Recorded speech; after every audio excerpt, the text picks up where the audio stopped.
6 నెలల్లో గంధమల ప్రాజెక్టు పనులు ప్రారంభిస్తామన్నారు ప్రభుత్వ విప్ బీర్లా ఐలయ్య. 1.4 టీఎంసీల సామర్థ్యంతో ప్రాజెక్టు నిర్మిస్తామని చెప్పారు.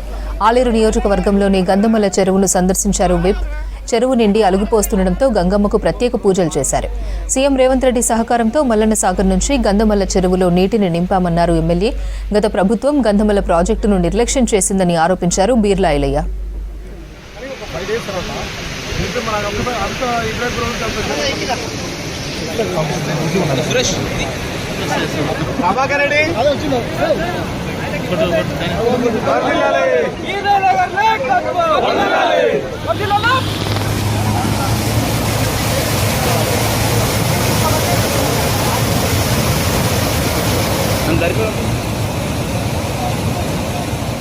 గంధమల్ల గత 3 రోజుల కింద రాష్ట్ర మంత్రివర్యులు కోమటిరెడ్డి వెంకరెడ్డి గారి సహకారం, అదేవిధంగా తుమ్మల నాగేశ్వరరావు గారు ఇన్ఛార్జి మంత్రి గారు ఆయన సహకారం, ముఖ్యంగా ఇరిగేషన్ శాఖ మంత్రులు ఉత్తమ్ కుమార్ రెడ్డి గారు చొరవతోటి ఏదైతే మల్లన్న సాగర్ అక్కడ నీళ్ళున్నటువంటి మల్లన్న సాగర్ నుంచి గత 20 ఏళ్ళుగా ఇక్కడ గంధమల్ల నీళ్లు లేకపోవడంతో ఈ ప్రాంతం అంతా ఎడారిగా ఉంది. కాబట్టి ఈ మల్లన్న సాగర్ నుంచి మాకు నీళ్లు ఇవ్వాలని చెప్పి ఏదైతే మొన్న మార్కెట్ కమిటీ ప్రమాణ స్వీకరణ నాడు మా మంత్రులను ఖచ్చితంగా మీరు హామీ ఇస్తేనే ఇక్కడి నుంచి వెళ్లాల్సిందిగా మేము రిక్వెస్ట్ చేస్తే అక్కడి నుంచే ఈఎన్సీ గారికి ఇక్కడ మల్లన్న సాగర్ ఈఎన్సీకి, కొండపోచమ్మ ఈఎన్సీకి, నవాబ్పేటకు సంబంధించిన అధికారులకు తక్షణమే స్పందించి మా మంత్రివర్యులు ముగ్గురు కూడా ఆలేరు